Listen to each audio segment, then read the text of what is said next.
Fight or be forgotten!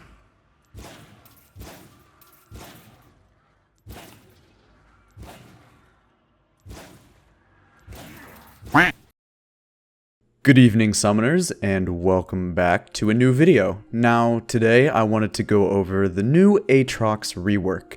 Now, Aatrox has been dubbed and kind of called out for being the new Riven. There are multiple different people saying that he's kind of like this new darkened version of Riven, and as a Riven player, that sparked my curiosity. So I went and checked him out myself. He's currently out on the PBE and will be released on patch 8.13, and I wanted to try some different animation cancels. I basically wanted to see, can you do the Shy combo, the Box combo, the whatever combo on Aatrox? How does he work? How do his animations work? What happens when you get attack speed? How does Tiamat work? Stuff like that. So anyway, without further ado, let's see how the Zamorak boss plays out in League of Legends.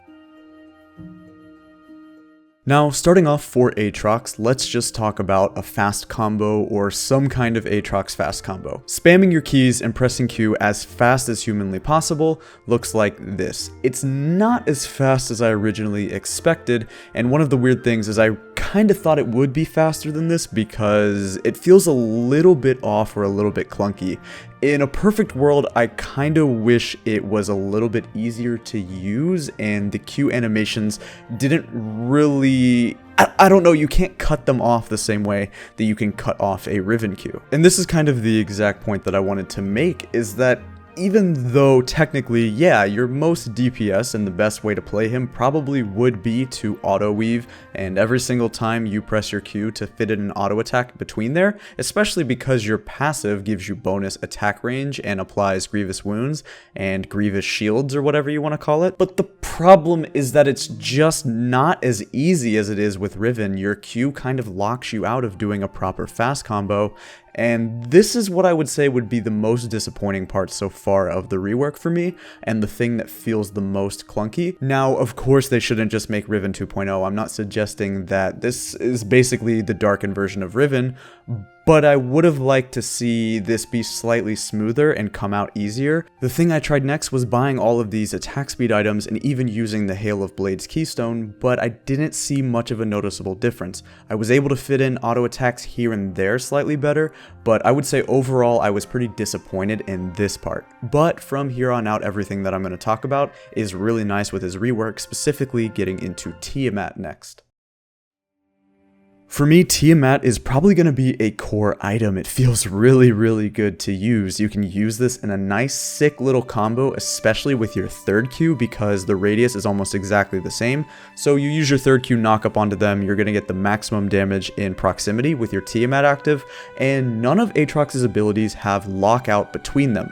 There is a lockout trying to auto attack, but the cool thing about him is that there's no lockout between the abilities except a little bit on your R. What this means and the way that he differs between himself and Riven, instead of being necessarily like an auto weaver, what he kind of is a spell weaver. You can use all of your abilities, and especially Tiamat as well, right in succession with each other. It's very easy to do, and in some ways a full combo, or if you wanted to play... Now hang on, I'm not suggesting that you play Lethality Aatrox, but to me, there's some merit to it because you can use all of your abilities just by spamming them quite a bit. You can just E, Tiamat, WQ, and kind of... I mean, I'm sure you could blow somebody up with it because you could use your abilities pretty quick with each other, and that was the thing that I liked the most and felt the most clean to me.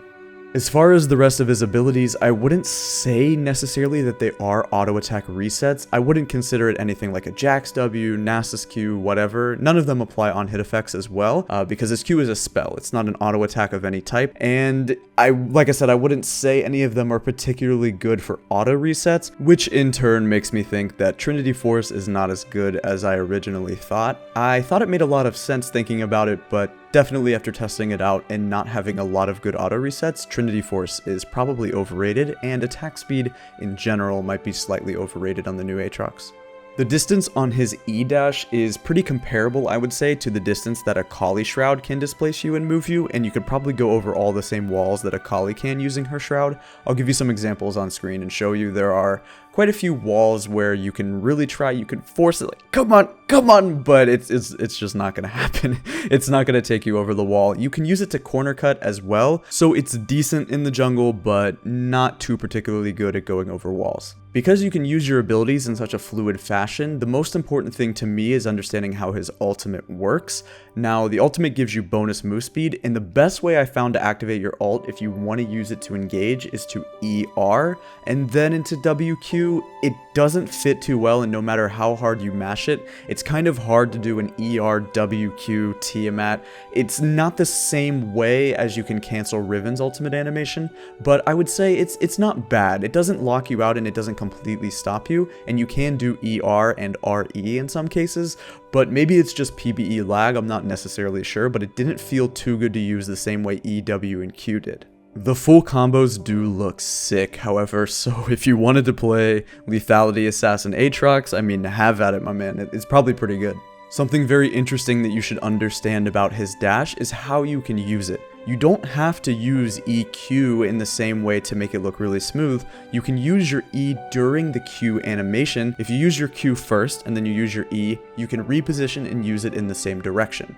However, if you use EQ, although it's smoother and faster, and in most cases you probably should be using EQ instead of QE, when you do EQ, you cannot redirect or place as precisely as you can with QE, which makes it much more difficult to use in a tight situation, and the hardest part is going to be able to consistently get that knockup. So you'll have to figure out what works for you and the way that you want to learn. To me, there are two massive skill discrepancies and a big learning curve with Aatrox's Q. The first one is this, and then the second one is the Q flash. You can use your Q flash and you can use EQ flash, you can use QE flash to redirect your knockup, but don't underestimate how hard this is. Really, do not underestimate how hard this is, especially for your first two uses of Q. The third one is much easier because it's no different than a Riven Q or an Alistar Pulverize, so because it's just right in the center, you can just place yourself right on top, but the weird skill shot and the weird cone of the first two Qs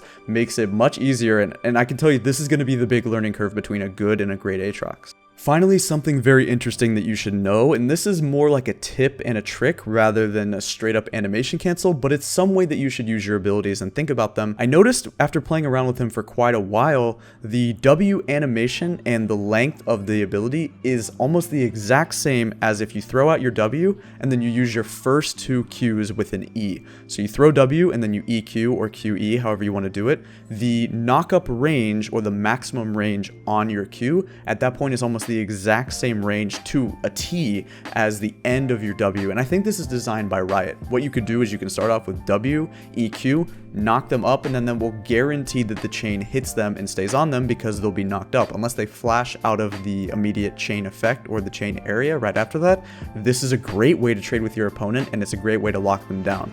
So once again, it's W, EQ, and the range is almost the exact same on the edge of your Q. Anyway, that's going to wrap it up for this little Aatrox video. Thank you guys very much for watching. If you learned something, if you liked it, and you know, whatever you want to do, if you want to smash that like button, you want to smash me, you know, whatever. Oh, I mean, okay. Anyway, thanks for watching. Have a great day, and I will see you soon.